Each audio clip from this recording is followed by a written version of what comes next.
At the beginning of the Edwardian era, the boys of Britain were in danger. Unhealthy, unmotivated, and under bad influences. They were in trouble and needed help. Many feared that if they didn't get it, the nation's morality would be fatally undermined, and the empire would rapidly decline and fall. Salvation came in the unlikely shape of a book. It was written by a war hero, but was a manual for peace. It aimed to mould men, but celebrated being a boy. It influenced the lives of millions and introduced a code of common values around the globe.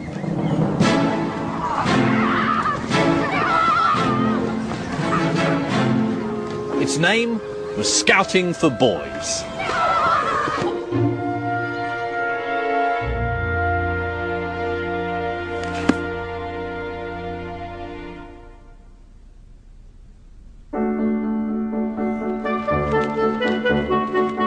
The Scouts are a British institution, so much part of the national consciousness that we imagine they've been going forever. But actually, Scouting didn't win over the nation's affections gradually. It was an overnight sensation. It all began in 1908 with a best-selling handbook. In the 20th century, only the Bible, the Quran and the thoughts of Chairman Mao sold more copies than Scouting for Boys. How to make buttons out of bootlaces. How to fly Britain's flag. The boy who apes the man by smoking will never be much good. The book is definitely not the expression of a systematic ideology. Instead, it's a ragbag of disparate ideas held together only by the personality and experiences of one man. Scouting's maverick founder and Boer War hero, Robert Baden-Powell. He's pro-British Empire, but anti-men with waxed moustaches. And he's completely obsessed by boots. It is surprising how much meaning you can read from the boot. To wear your heels down on the outside means that you're a man of imagination and lover of adventure. But heels worn down on the inside signify weakness and indecision of character. He may have had some peculiar ideas, but Baden-Powell was also very charismatic. Hello, you boy in the corner there. You ought to be a Boy Scout. You're a fine-looking fella, and I know you'd make a jolly good backwoodsman by the look of you. You're ugly enough anyway. Actually, I was never in the Boy Scouts. I think at that age I was probably too busy making jokes about Baden-Powell scouting for boys. Is he? Naughty old Baden-Powell. Not realising that that wasn't a very new joke, and that it's always been easy to laugh at Baden-Powell and at the Scouts, and it's become something of a national tradition to do exactly that. But I found rereading Scouting for Boys, it is an extraordinary book. It's very radical, and it addresses all sorts of issues that we think of as modern. Citizenship, what to do with disaffected youth, social responsibility. But it's very eccentric, very Edwardian, and very English. And that's what appealed then, and that's what appeals to me now. To try and get the measure of the man behind the movement, I'm off to see the current Lord Baden-Powell. Hello. Hello. Hello. Nice to see you. Do come in. Here he comes. Very old-fashioned, isn't it? What's he doing? He's doing his daily exercises. I mean, there's no question he was quite a nutcase, really, in some ways. Throughout his life, he'd always got this thing that he had to keep himself up to scratch, as he called it. And he was quite preoccupied about personal health all the time. Mm. And you knew him? Well, Yes, I mean, I was a very little boy. Is that you? That's me at the age of 4. When my mother was having her second child, I was shoveled up to Kenya, and I spent 3 months with them. And all I remember is, like a lot of children, I was just like a rattling cage. I was always asking questions. It was, shut up, oh, go and do something, oh, go and play. But for the first time in my life, somebody said, oh, yes, I'll explain that to you. Yeah. And I do remember this incredible interest in little boys. I mean that in the nicest way. Yes, well, it's almost impossible to say it now. Yeah, I mean... absolutely. He could mentally bring himself down to their level and explain things to them in words of one syllable. As simple as that, really. The first step towards success in training your boy is to know something about boys in general. It is well to recall, so far as possible, what your ideas were when a boy yourself. Robert Baden-Powell was born in 1857, the son of a professor of geometry at Oxford University, and the 8th in a family of 10 children.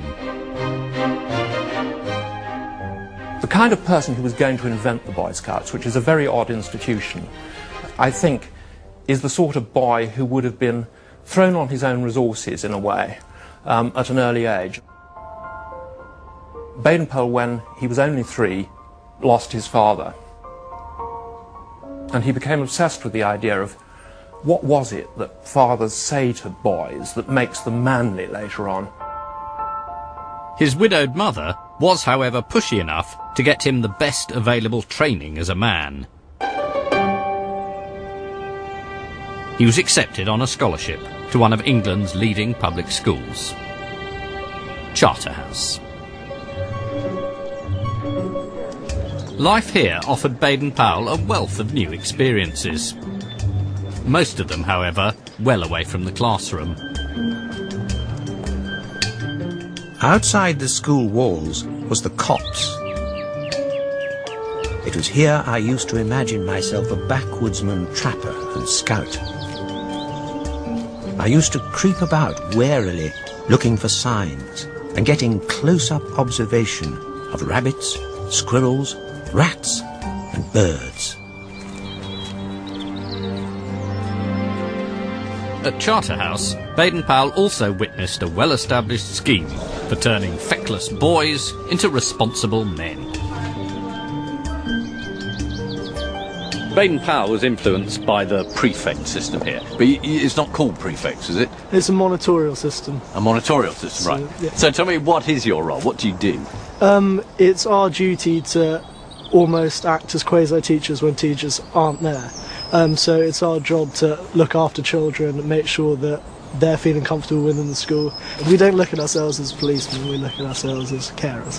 Right, that sounds a very, very thought-through line. Have you said it before? I've never said that before. In the Scouts, Baden-Powell would transform prefects into patrol leaders. Give full responsibility and show full confidence in your patrol leaders. Expect a great deal from them, and you will get it. The whole ulterior object of this scheme is to form character in the boys, to make them manly, good citizens. Baden-Powell would devise other ways to introduce the public school ethos into the Scouts. England's young gentlemen had long been taught that good sportsmanship was not just for the playing field, it was an attitude for the whole of life. The sentiment was expressed in a popular poem, Vitae Lampada, by Henry Newbolt. Scouting for Boys gives instructions for acting it out in a show.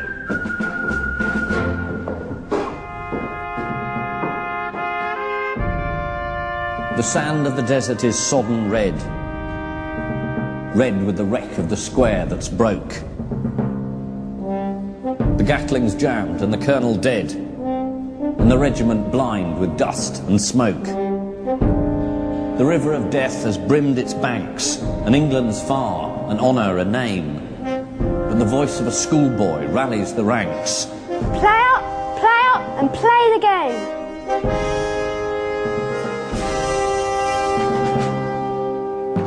It's the ultimate Victorian public school poem, the equation of playing field and battlefield. The empire is a great game, all wrapped up in a sentimental hymn to decent, understated patriotism.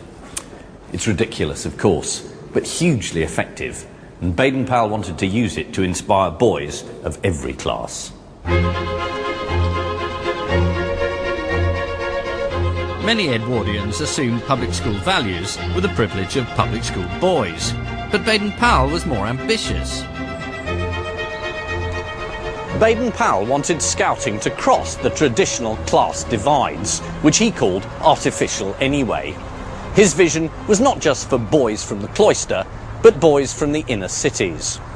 The Fourth Scout law states that a scout is a friend to all, and underneath that it says in big letters, a scout must never be a snob. For a man of his class, Baden-Powell's insistence that all scouts were equals may have been surprising, but it was genuine.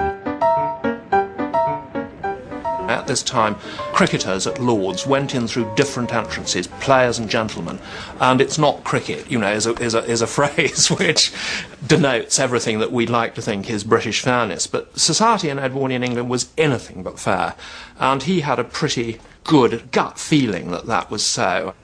At the same time, he was frightened by the Labour Party.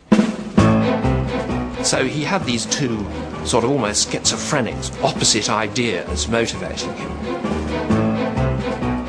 We are all socialists in that we want to see the abolition of the existing brutal anachronism of war and of extreme poverty and misery shivering alongside of superabundant wealth and so on.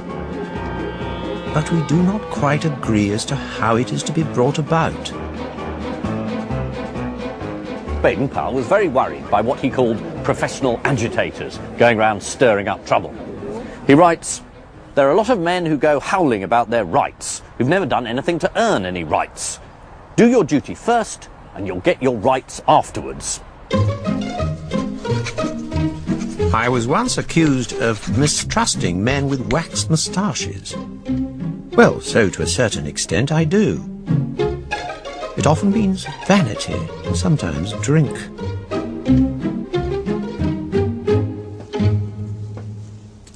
But why should anyone listen to the thoughts of Baden-Powell? Well, because he was the most famous man in Britain. This is just the tip of the iceberg of all the merchandise devoted to celebrating Baden-Powell. It's all here. There's the Baden-Powell alarm clock, the Baden-Powell shaving mirror, Baden-Powell spoons, Baden-Powell egg cup. There's an ostrich egg painted with the face of Baden-Powell. The Baden-Powell cigars. He'd have hated that, because he hated smoking. And it wasn't just artefacts, there was music to accompany them.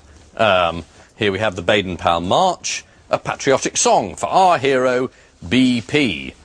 Hurrah, hurrah, hurrah, whiz-bang, whiz-bang. Lots of rhyming of the word fought with jolly good sort. Why was he so ridiculously famous? Well, he was the heroic defender of Mafeking, a small town in South Africa.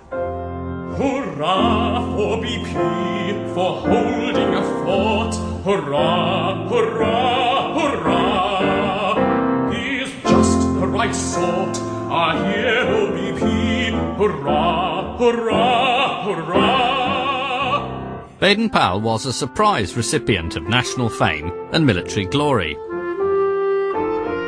After school, he joined the army, and over the next 20 years, he served diligently right across the empire.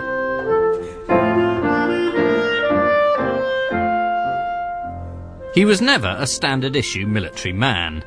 Instead, he was fascinated by a form of reconnaissance work known as scouting. The covert scrutiny of an area to gather information. It needed initiative, observation skills, and self-reliance, and Baden-Powell excelled at all of them. He gained a reputation as a bit of a maverick, but became one of the army's youngest colonels. In 1899, the Boer War broke out. Baden-Powell was sent to South Africa under orders to engage the enemy in the north of the region with the help of local recruits. It soon became clear the advancing Boers had superior manpower, so Baden-Powell decided to hold out in the town of Mafeking. Even 70 years later, Baden-Powell's exploits at Mafeking could inspire small boys, including me. I wrote a project about the Boer War when I was 11. I wrote, Baden-Powell, though remembered for the Boy Scouts, is hardly ever given credit for his defence of Mafeking. Not strictly true, but it's sort of controversial opening. It's very important in histories.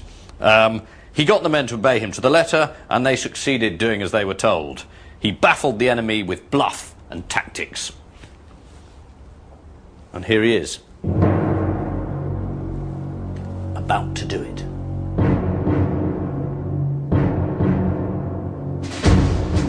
Right from the outset, Baden-Powell was heavily outnumbered. There were about 2,000 armed men in Mafeking. 1,100 of them whites, the rest natives, and only about a quarter of all of them had any sort of military training. These lot were facing 6,000 Boers. This was no ordinary engagement, and it tested Baden-Powell as a leader and a strategist. It also crystallised the ideas that would later form the core of Scouting for Boys. Baden-Powell was assisted in his defence of the town by an unlikely force, a group of boys. Gathered together before the siege started, they became a sort of unofficial cadet corps. They performed a vital role taking messages between the various defenders, often on bicycles and under fire. In later life, Baden-Powell would recount the stirring story of the cadets at Mafeking to inspire English boys. I said to one of these boys on one occasion, "You will get hit one of these days riding about like that when shells are flying." And he replied, "I pedal so quick, sir, they'd never catch me." Would any of you do that?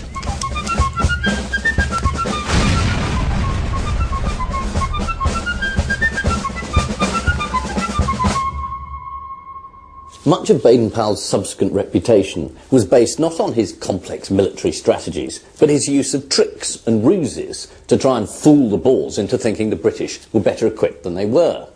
They didn't have any mines, but Baden-Powell got these men to walk out beyond the perimeter, carrying big black boxes, and then to bury them deep in the sand at intervals. Then later on, he let off a stick of dynamite in the same area, and the Boers were convinced they were laying a minefield. Another of his tricks was to stake out all these posts along the front and then to have men moving between them as if they were laying barbed wire. They weren't, because they didn't have any barbed wire, but the Boers couldn't see that, and so they believed that the whole of this front here was fortified. Again, I mean, it was a sort of slightly bonkers, but a brilliantly effective ruse. Despite such daring innovations, Baden-Powell's problems magnified. The town was shelled. Many were injured or died. Horses were killed for meat. And food was heavily rationed. Yet convinced he must lead by example, Baden-Powell's positive attitude remained unshaken. People expect you to be able to give them an idea of how long they're going to be in this position and whether the food's going to hold out. And you effectively have to pretend to be omniscient. You have to be ultra calm. Baden-Powell had been a very successful amateur actor, and he knew what was required. He could act really cool. The siege lasted for 216 days, but throughout it, Baden-Powell's performance, because in a sense that's what it was extraordinary. He managed to maintain not only a stiff upper lip, but a smile as well.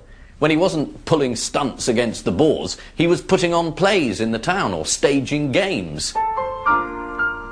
And when the public at home heard about his exploits, they glowed with pride. This was true British grit. Bravos for BP, ring, ring, the bells ring. Bravos, bravos, bravos. For Mafeking's king, I hear the... When Mafeking was finally relieved in May 1901, the nation erupted with joy. Baden-Powell was proclaimed a national hero. To die for our duty, our fortune may be, and we'll never give in, said BP.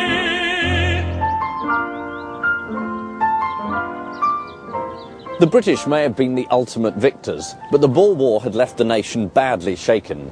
Mafficking was one redeeming highlight in an otherwise undistinguished colonial war. And one of the reasons the British Army performed so badly was that compared to the Boers, the healthy, outdoor farmers-turned-soldiers, the British troops had been weak and sickly. The Director General of the War Office had even issued a memo warning that between 40 and 60% of the men trying to enlist had been declared unfit for service. The Edwardian establishment was terrified that after a century of rapid industrialisation, Western society might be, in their words, degenerating. A deeply influential book at the time was Max Nordau's Degeneration, which saw in modern urban culture a kind of frantic pace that he believed would lead to the decline of the West. The dead, carried off by heart and nerve diseases, are the victims of civilization, the consequences of states of fatigue and exhaustion, of the vertigo and whirl of our frenzied life. The Victorian factories had made the nation wealthy, but they'd also manufactured an urban underclass. Undernourished and under-exercised, their offspring were now the Edwardians' problem. Some thinkers even suggested that degeneracy was hereditary and should be eradicated by enforced sterilisation. But Baden-Powell was no pessimist. He was not prepared to write off the nation's youth. When somebody's a great national hero, they're a great national hero to boys. And quite spontaneously, little boys' groups, they might be choirs, they might be little local clubs or whatever it is, asked him to be their patron. He sent them advice. When ordinary people began to buy a book he'd written, called Aids to Scouting, he realised that though they were originally designed for soldiers, the same techniques could work for civilian boys. Scouting is a character-building exercise. It teaches self-discipline, observation, inquisitiveness. These are all, to Baden-Powell, good qualities. Baden-Powell agreed to use Aids to Scouting as the basis for a new work, which would promote the health and well-being of British youth.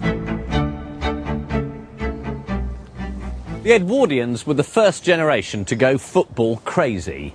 But then, as now, not everybody approved.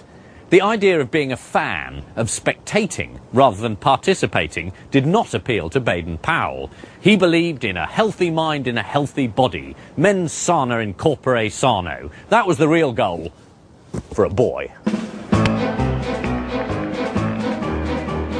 My heart sickens at thousands of boys and young men, pale and narrow-chested, hunched up, miserable specimens, smoking endless cigarettes, numbers of them betting, all of them learning to be hysterical as they groan or cheer in panic unison with their neighbours. For Baden-Powell, physical and moral health went hand in hand. And when the men of Britain were strong, so was the country itself. No body part was neglected in the quest for national vitality. To be healthy and strong, you must keep your blood healthy and clean inside you. This is done by breathing in lots of pure, fresh air and by clearing out all dirty matter from inside your stomach, which is done by having a rear daily without fail. If there is any difficulty about it one day, drink plenty of good water and practice body twisting exercises. And all should be well.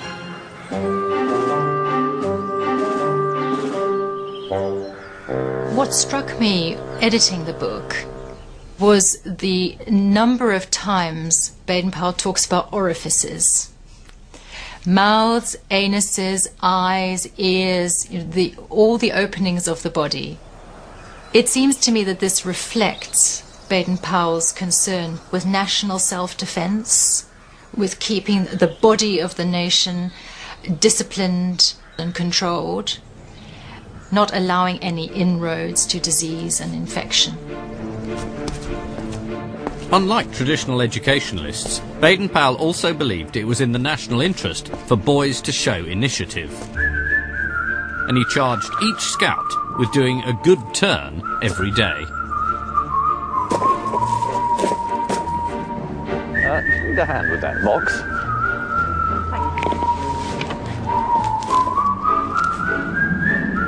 There we go. Good morning. Would you like some help crossing the road? Despite his best efforts, many of the issues of a century ago are still high on the social agenda today. There we are. I'm going to see David Lammy, MP for Tottenham in London, Minister for Culture, and more importantly, former Cub Scout, to discuss Baden-Powell's influence on New Labour. At what age did they get you, the Scouts? Oh God, 7. 7. Yeah. Right. Young. Yeah. And you, I mean, all joking apart, a pretty formative 4 years at that time. Oh yeah.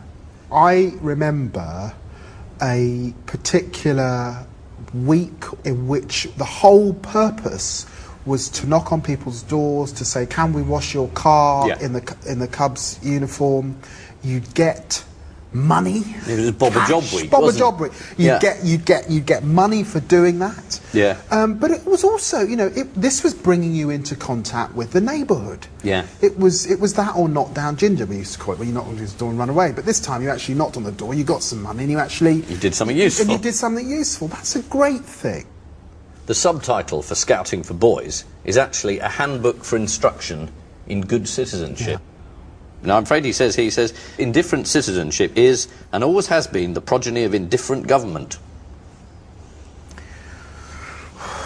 Yeah, I mean, I suspect what Baden-Powell would say is that citizenship is not just something that's kind of learned in a classroom. Mm. It is something about being a citizen and learning that with a group of other people, and in a wider community. At one point, he's talking about socialism, and I hope he's nice about socialism. Is he nice? Well, he claims to be a socialist. Oh, good. At one point, which again I think would surprise a lot of people. He's less the sort of Tory hate figure that people imagined. You know, what Baden-Powell was keen on was community. Mm. I suspect he had a kind of Gordon Brown sense of prudence and hard work. And of thrift. It's all in there. And of thrift and of duty. Yeah. So there's a lot there for Labour folk, but actually there's a lot there also for, you know, the kind of one nation Tory. But are the virtues Baden-Powell encouraged in Scouts really as highly valued today? Baden-Powell writes about boys just sort of loafing around on street corners smoking, doing nothing. And he said he wanted to teach them something useful. Now, what can you do? Do you do first aid? Yeah, on the number of camps everyone has to know a certain amount of first aid on camp. Right, because in here he describes an incident where there was a woman and she was drowning in a pond in London, and there were 5 useless boys on the side who didn't save her because they couldn't swim and they couldn't do first aid. That wouldn't be you, would it?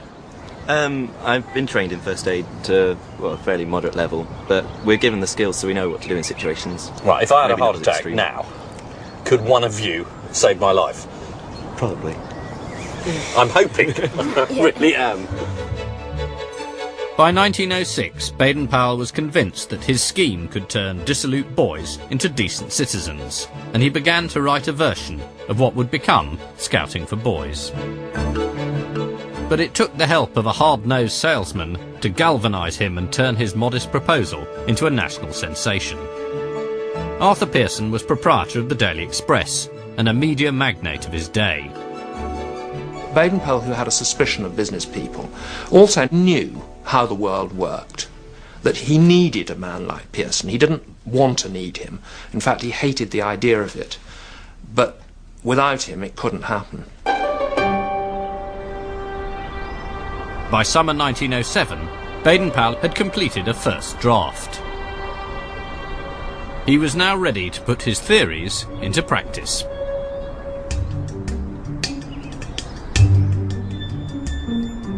He invited 20 boys for a camping holiday off the coast of Dorset, on Brownsea Island. Some came from public schools. Others, already working, were from local church boys' clubs.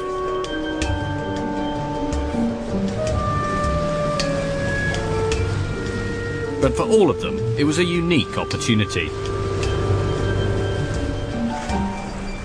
For Edwardian boys, the idea of camping on a small island conjured up images of exoticism and intrigue.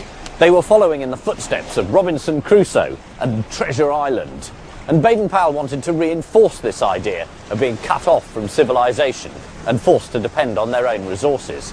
So he didn't have them camp here, within sight of Poole, but he had them camp a mile away, on the wildest, furthest side of the island.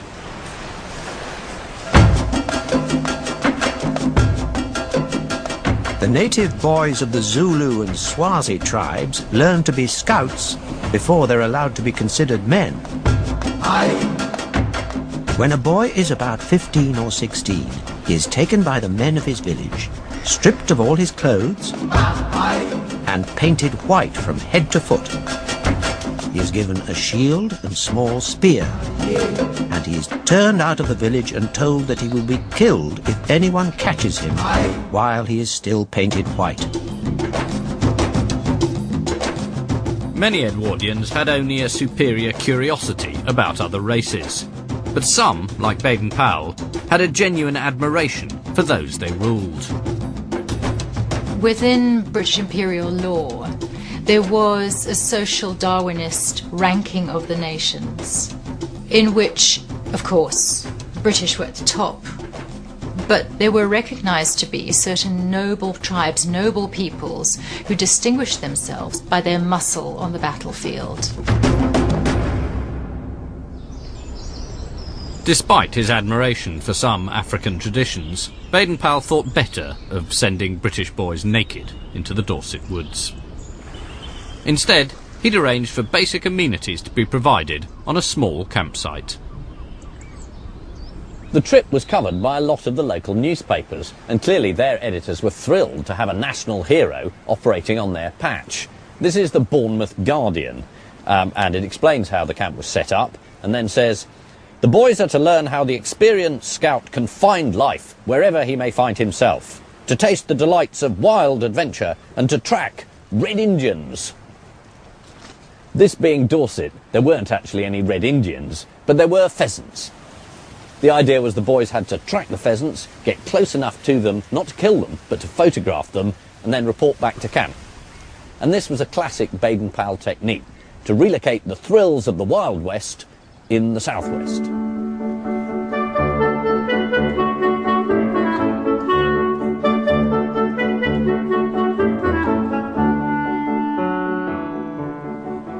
This is a set of extraordinary photographs taken on that first camp in 1907, and it shows the boys literally here taking part in the various exercises that Baden-Powell had dreamt up.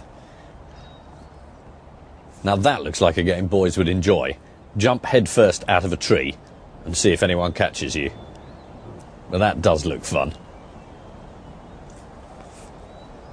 Now this is a manly game. This one's called The Struggle. It does look quite peculiar, but it's basically people pushing their chests against each other. And it's meant to get the heart pounding, according to Baden-Powell. First aid. This one is called Dragging an Insensible Man. But in this case, it's a boy sitting up and laughing, which slightly ruins it. They're clearly enjoying being outdoors, playing games, dangerous games, and learning practical skills. When they were camping, Baden-Powell needed to collect the boys together. So what did he use? A whistle? No, he used this. which is a kudu horn, made from antelope, which he picked up when he was a soldier in the Matabele campaign in 1896. The Ndebele people use it for generating fearsome war cries, but it's very good for collecting together small boys.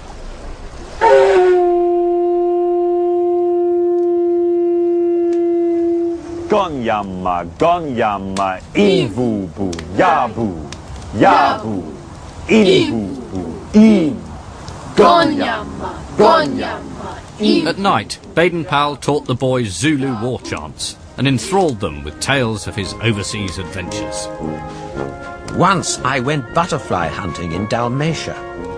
Batteries had been built upon these mountaintops, and it was my business to investigate their positions, strength, and armaments. I took a sketchbook, a colour box, and a butterfly net in my hand, and I was above all suspicion to anyone who met me. They did not look sufficiently closely into the sketches of butterflies to notice that the delicately drawn veins of the wings were exact representations in plan of their own fort.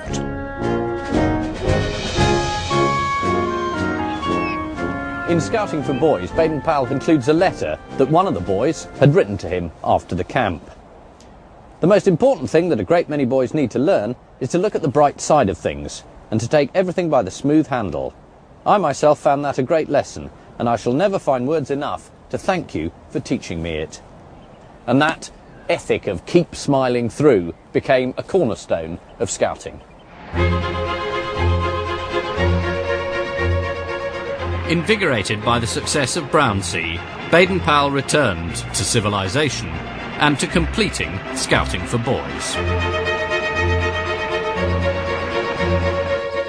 His original manuscript is now kept here at the Scout Association's headquarters at Gilwell Park in Essex. So this is it, the book that launched the entire movement. Well, the manuscript for the book that launched it. There. Gosh, there it is, handwritten. I must say, I thought it would be more organised than this. I thought Baden-Powell would have taken his own motto and been more prepared. I get the impression that he was just jotting down things as they came to him. I don't think he actually sat down and mapped out what he was going to do before he put pen to paper. I mean, these are the chapter headings here, and it says sort of, I don't know, chapter 3, campaigning, camp life, resourcefulness, colonial life, etc. Not terribly linked, are they? I mean, it is more or less, well, there'll be a bit of this and a bit of that. Yes, and to some extent that helped the readability of the book. It's one of those things that boys could dip into and dip out of, yes, as they fancied. This is a bit he's just torn out. I think he's borrowed a bit of President Roosevelt's speech, and it's about the qualities that make a good soldier, and Baden-Powell's crossed out soldier and written scout. There's a very wide selection of material that he's obviously read from and cross-referenced into this book. There's even Greek philosophers he's quoting. He's quoting American pioneers. He's lifting chunks from Kipling. Ah, here we've got knots.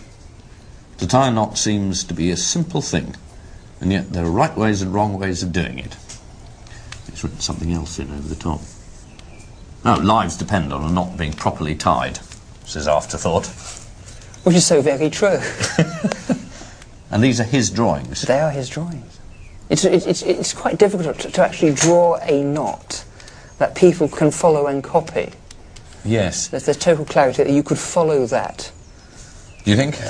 Yes, I do. 2 half hitches. That one looks hard, though, doesn't it? No. Even in diagram form. No.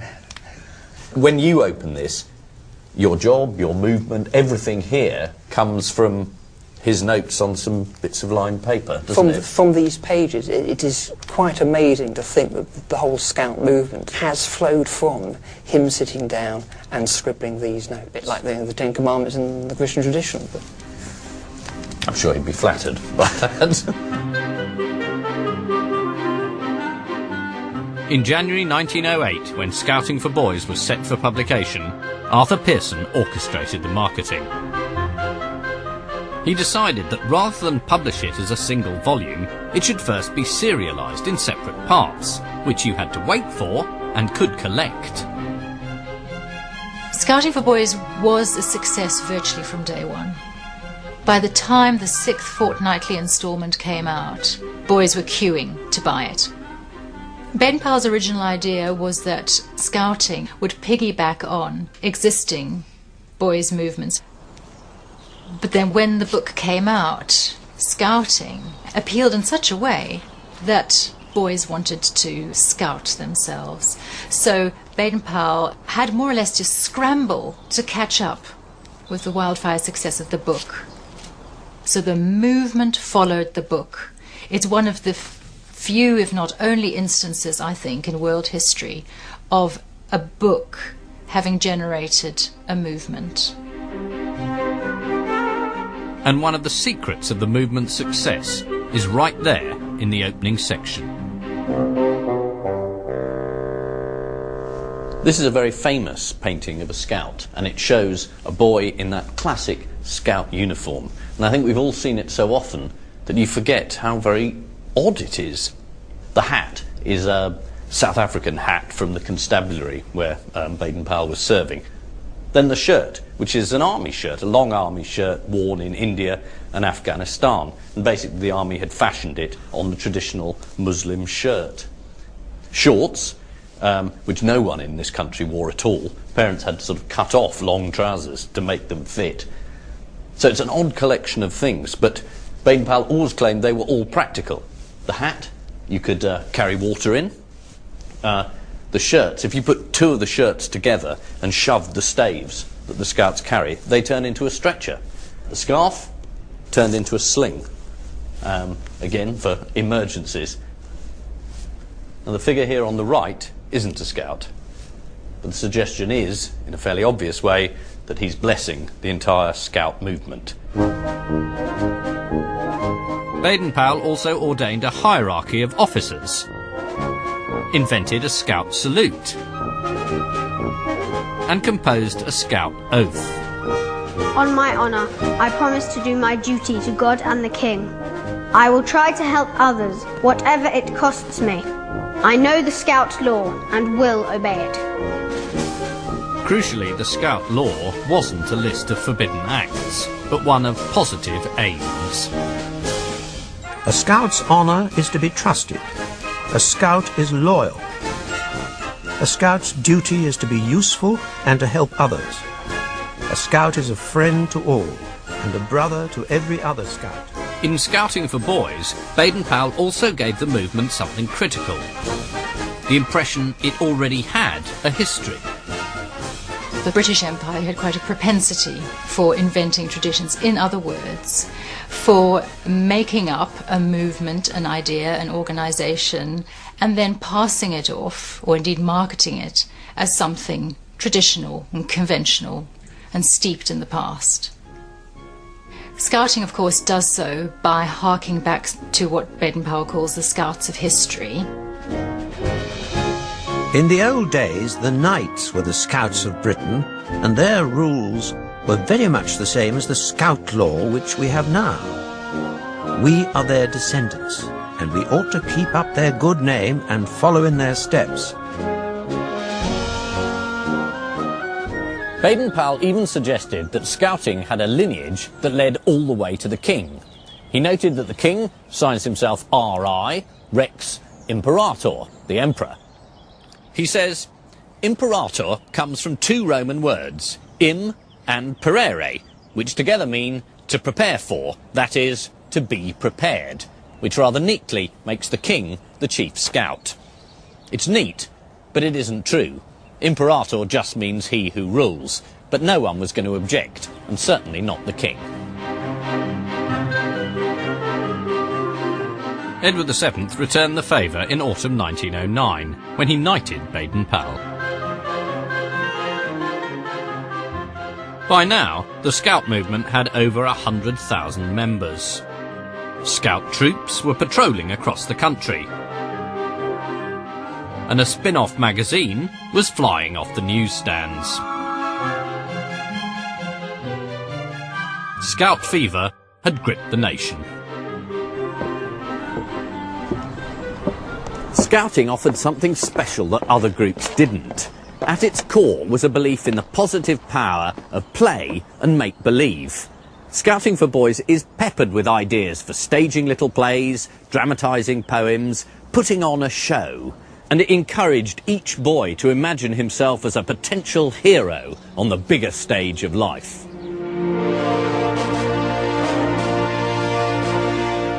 Playing and play acting had always been central to Baden-Powell's understanding of the world. Peter Pan, one of the most popular shows of the age, was especially dear to him.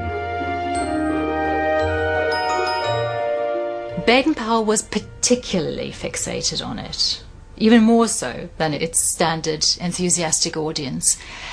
I think that was because the figure of the boy who never grows up, who never loses his milk teeth, who never has to confront the horrors of sexuality, was to him a very, very compelling image. The idea that scouts were boys on the brink of sexual maturity was a problem for Baden-Powell. And the thought that they might be tempted to indulge in self-abuse, as the Edwardians termed it, horrified him.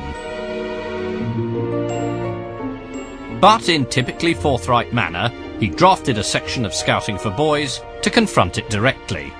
No prudish sentimentality for him. He even checked his copy with his mother.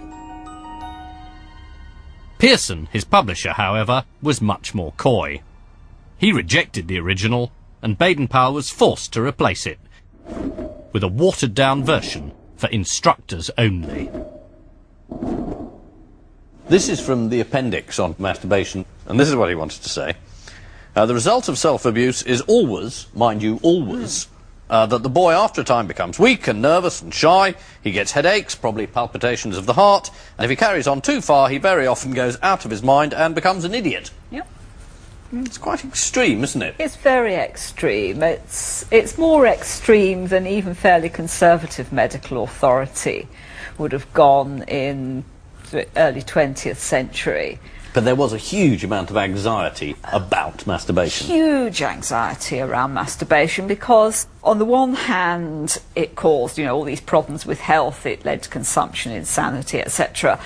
And on the other hand, this argument that it's a manifestation of a lack of self-discipline. It erodes the willpower. If a boy gets into this habit, he will not be a fit person to govern the empire. Part of me thinks that Baden-Powell is trying to do something quite healthy by saying we're far too prudish about this. I think it's good that he's actually ventilating, he's talking about it. We want to get this kind of out in the open, out into the healthy fresh air and sunlight. Yeah. Why do you think his publisher wouldn't put it in? There is this concern in saying, oh God, there's this terrible habit that boys get into at school in adolescence and they learn it from their evil companions, yada, yada, yada. We should warn them about it. And then other people come back and say, no, they are pure innocent little lambs, you will just put this evil thought into their mind. It's like the sex education debate, about, whether you tell them or whether, oh my God, you tell them about it and they go and do it. Don't lark about with a girl who you wouldn't like your mother or sister to see you with. Don't make love to any girl unless you mean to marry her. Despite his confident assertions, Baden-Powell was no expert on the charms of the opposite sex. Whereas he would often apply the word beautiful to a man, he would never apply it to a woman. She might be good-looking, but he would then often qualify it with a word like heavyish or some sort of slightly derogatory remark. I obviously read Baden-Powell's diary remarkably carefully, and there was an entry in the diary which said just, went to Charterhouse, saw Todd's photograph album, naked boys and trees, excellent. I'm sure it was nothing sort of overtly sexual, but clearly Baden-Powell did very much enjoy looking at these naked boys. For Edwardian society, an aesthetic appreciation of the young male form was distinct from finding it sexually arousing. Whilst works like these were being exhibited in public, no one saw Baden-Powell's interest in boys' bodies as evidence of paedophilia or even homosexuality, least of all Baden-Powell himself. Times have changed. If Baden-Powell tried to start scouting today, I don't think he'd have got very far. Media interest in a national hero no longer stops at the bedroom door. And an unmarried, unattached, confirmed bachelor who admired pictures of naked boys would be unlikely to be allowed to be in charge of a youth movement. However, Baden-Powell scholars still don't agree on his true inclinations. It should be possible to speak of a sexual preference that is in a way a non-preference. Yeah, I don't want to do this sex thing. I genuinely believe that Baden-Powell was the eternal Peter Pan, and that rather than being a repressed gay man, he was in fact asexual. He thought that actually men who did commit too early to sexual relationships with women were contaminated, which I think in a way is, you know, you don't think that unless you're gay. Baden-Powell may have backed away from women, but they didn't shy away from him. Yet he didn't give marriage any serious thought until his mother began to put him under pressure. Olav Soames was only 23 to Baden-Powell's 54 when he met her in 1912. She was a tomboy, interested in sports and games, and they shared an instant rapport, marrying less than a year later. She was completely unclothes conscious, never painted her face as it was described. Baden-Powell thought the best women weren't really very much interested in sex, and I think that that would be certainly true of her. He did get her pregnant with Peter, and he managed subsequent pregnancies. But after that, he slept out on a balcony for the rest of his life.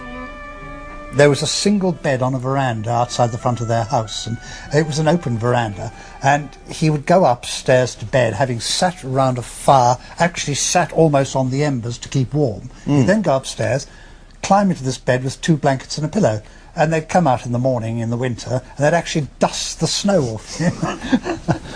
Quite extraordinary. The boys of Britain at the start of the 20th century had no interest in the romantic life of the chief scout. They were just thrilled that, unlike most Edwardian adults, he refused to patronise them. He entrusted them with civic tasks, like giving first aid or directing people in fog. Responsibility, he believed, developed character. Of course, this had its funny side, and Baden-Powell was the first to admit that his fad of scouting might appear ridiculous, and others were quick to join in the joke. This is a Punch cartoon from as early as 1909, which seems to be laughing at the idea of the scouts coming to the rescue. It shows a very small boy attempting to help a rather large lady across the beach, and he says, "Fear not, Grandma, no danger can befall you now, I'm with you." Yet crucially, it's titled Our Youngest Line of Defence, and this isn't any old lady, this is Mrs. Britannia, who stands for the entire British Empire, which the Scouts have been charged with saving. Remember that the Roman Empire 2,000 years ago was comparatively just as great as the British Empire of today. It fell at last, chiefly because the young Romans gave up soldiering and manliness altogether. Don't be disgraced like the young Romans, who lost the empire of their forefathers by being wishy-washy slackers without any go or patriotism in them. Edwardians were obsessed with the idea of losing the British Empire. When thinking of a really serious enemy like the Germans, most senior army officers were convinced that we might lose. And it would be the loss of the empire, even of our country, our national wealth. It would have been really a catastrophe. By 1914, a generation of boys had been immersed in the book's patriotism and primed to see themselves as literal protectors of the nation. Every boy ought to learn how to shoot and to obey orders, else he is no more good when war breaks out than an old woman. and merely gets killed like a squealing rabbit, unable to defend himself. So it might seem that the First World War was the call to arms which Baden-Powell had been preparing for all along.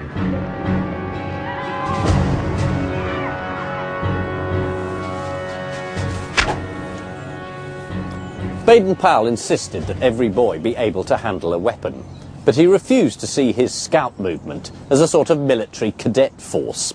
Indeed, Baden-Powell defended himself against charges of militarism in Scouting for Boys. He said there was a world of difference between self-defence, standing up to bullies on the international stage, and bloodthirsty warmongering.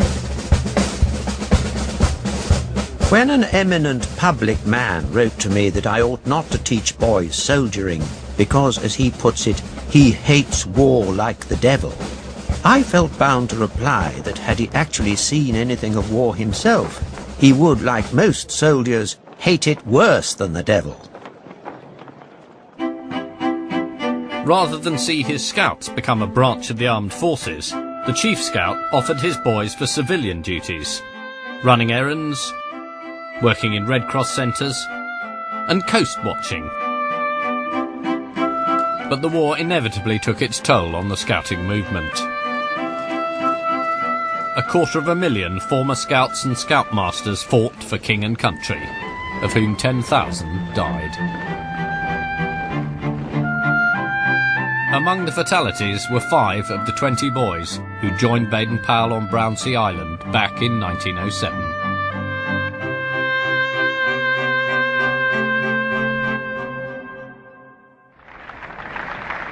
After the catastrophe of World War, Baden-Powell decided that scouting had to become a force for world peace. The imperialism of the original handbook was soon eclipsed by the internationalist message of global scouting. That's what we're after, to try and breed in the next oncoming generation that spirit of friendship, comradeship, and goodwill, which is the true foundation for peace in the world. That hope proved illusory, but the scouting ideal continued throughout the 20th century, even though other youth movements with less worthy aims borrowed heavily from its trappings. The communist Soviet pioneers, the Italian young fascists, and infamously the Hitler Youth.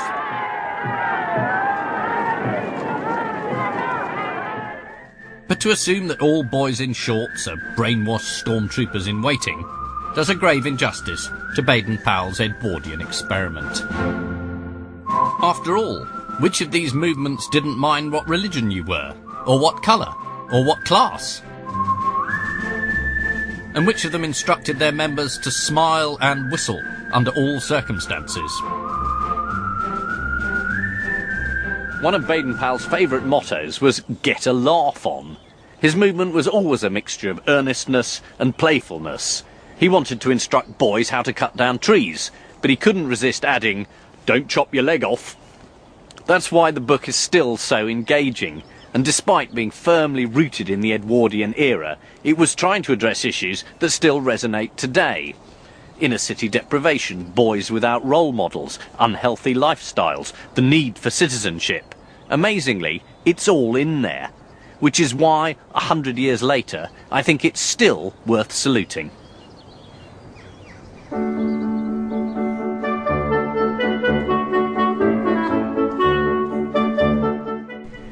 The 70s. Remember lurid purple wallpaper, avocado bathrooms. And then remember those smock dresses and big rating TV dramas like Upstairs, Downstairs, The Edwardian Resurrection. Next.